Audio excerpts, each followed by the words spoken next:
So, let's talk about the U.S. Constitution. For a lot of people, it's almost like America's civil religion, this sacred document that holds the whole country together.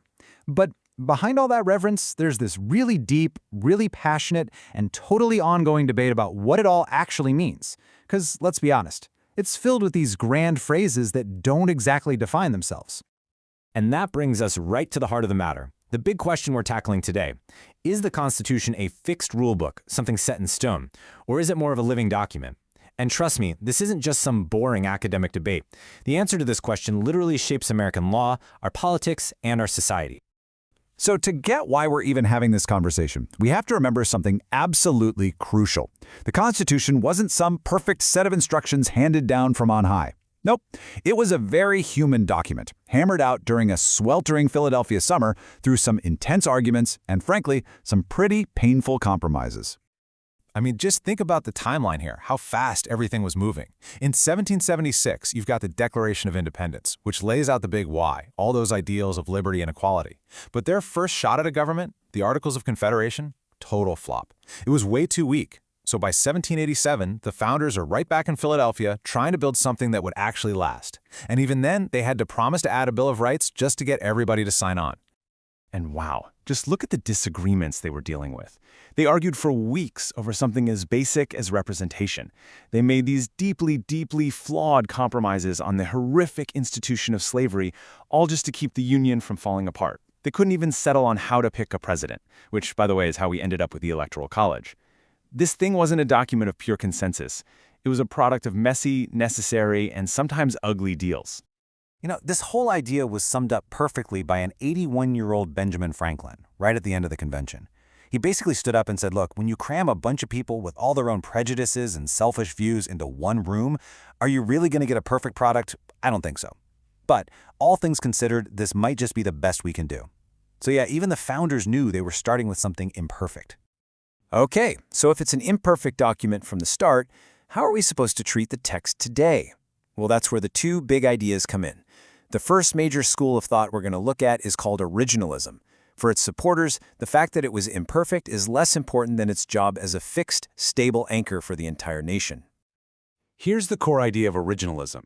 It's the belief that a phrase like due process of law doesn't change over time. It means exactly what an ordinary person would have understood it to mean back when it was written in, say, 1791. The whole point is to put a leash on judges, to stop them from just injecting their own political opinions into the law.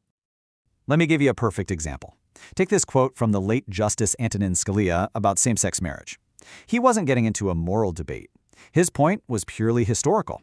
He said, back in 1868, when the 14th Amendment was passed, nobody understood it to have anything to do with marriage rights. For a true originalist, that historical fact is pretty much the end of the legal discussion. Case closed. And that really gets to the heart of the originalist metaphor, the Constitution as a sea anchor. Imagine the country as a big ship. The anchor drags behind, and its whole purpose is to slow down change, to keep the ship of state from getting tossed around by every temporary political storm or popular passion. It's all about one thing: stability. But, of course, that's not the only way to look at it. There's a totally different perspective. So let's flip the coin and look at the opposing view, which argues the Constitution isn't an anchor holding us back, but maybe more like an engine pushing us forward. This idea, which people often call living constitutionalism, argues that the whole power of the document comes from how relevant it is to us, right here, right now. Proponents will tell you that its broad language, phrases like equal protection, was meant to be filled with new meaning by each generation. It was designed to adapt to new challenges and our evolving ideas about justice. Woodrow Wilson nailed this philosophy way back in 1908. He wasn't saying we should just ignore the text, not at all, but he called it a vehicle of life. Think about that. It's not some static relic sitting in a museum. It's the car we're all driving, and it's guided by the spirit of our own time. And supporters of this view, they ask some really tough questions, like how can we be bound by the specific understandings of a society where women couldn't vote and slavery was legal? And since it's almost impossible to formally amend the Constitution, we've only done it 27 times in over 200 years, isn't reinterpretation the only way for it to keep up with the country? For them, the Constitution's authority has to be re-earned, generation after generation, by proving it still reflects our fundamental values. All right, this is all getting a bit abstract, I know. So let's bring it down to earth. How do these two competing theories actually play out in the real world? Well, the consequences are massive, and we can see it perfectly by looking at just one clause in the Constitution and two huge court cases. Okay, check this out, because this is where you can see how the exact same words can lead to completely opposite results. In 1896, in a case called Plessy v. Ferguson, the Supreme Court basically used an originalist-style argument to say that racial segregation was totally fine. But then, just 58 years later, in Brown v. Board of Education, the court did a complete 180.